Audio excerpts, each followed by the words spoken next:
एक समय की बात है, एक छोटे से कस्बे में चिंटू नाम का एक छोटा सा लड़का रहता था। उसे मोबाइल गेम्स खेलने का बहुत शौक था। उसका सपना था कि एक दिन उसके पास सबसे नया सबसे शानदार फोन हो, लेकिन उसके पापा बहुत ही गरीब थे, इसलिए वो सिर्फ सपना ही देखता रहता था। एक दिन चिंटू स्कूल से लौट रहा था, तभी रास्ते में उसे एक पुराना मोबाइल मिला।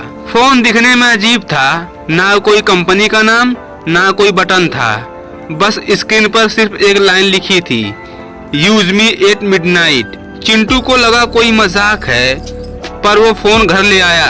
रात के 12 बजे जिज्ञासा से उसने फोन को ऑन किया, तभी स्क्रीन से नीली रोशनी निकली और आवाज आई, धन्यवाद, तूने मुझे जगाया। चिंटू चौंक गया और उसने कहा, कौन बोल रहा है? फिर आवाज आई, मैं इस मोबाइल में फंसा हुआ भूत हूँ, जो मुझे इस्तेमाल करता है मैं उसकी इच्छा पूरी करता हूँ। चिंटू खुश हो गया, बोला, मुझे तो बस एक बड़ा स्मार्टफोन चाहिए। भूत बोला, ठीक है। अगले ही पल चिंटू के सामने एक चमकदार नया मोबाइल आ गया।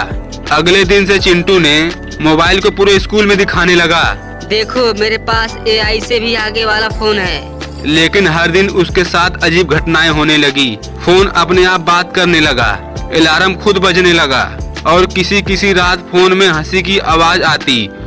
हा, और क्या चाहिए मेरे मालिक? चिंटू डरने लगा, लेकिन फिर भी फोन को नहीं छोड़ता था। एक दिन उसने इच्छा की, मुझे सबसे अमीर आदमी बना दो। भूत बोला, जो मांगा है वो मिलेगा, लेकिन कीमत चुकानी पड़ेगी। चिंटू ने फिर बिना सोचे ही हाँ कह दिया। अगले दिन चिंटू के घर ढेर सारा सोना और पैसा आ गया और उसी शाम को उसके माता पिता गायब हो गए। चिंटू रोने लगा, मुझे कुछ नहीं चाहिए, बस मेरे मम्मी पापा को लौटा दो। भूत हंसते हुए बोला, हर चीज की कीमत होती है बेटा, लालच ने तेरा नुकसान किया। चिंटू समझ गया कि उसने बड़ी गलती की है। वो जंगल में गया और उस जगह पहुंचा जहां से उसने फोन को उठाया था। उसने फोन को जमीन में गाड़ दिया और कहा, अब किसी भी चीज का लालच नहीं करूंगा।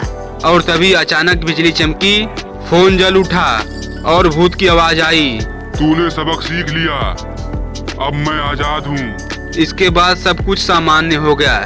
चिंटू के माता पिता वापस आ गए और उसने कभी मोबाइल या किसी अन्य चीज को कभी हाथ नहीं लगाया और ना ही कभी लालच किया।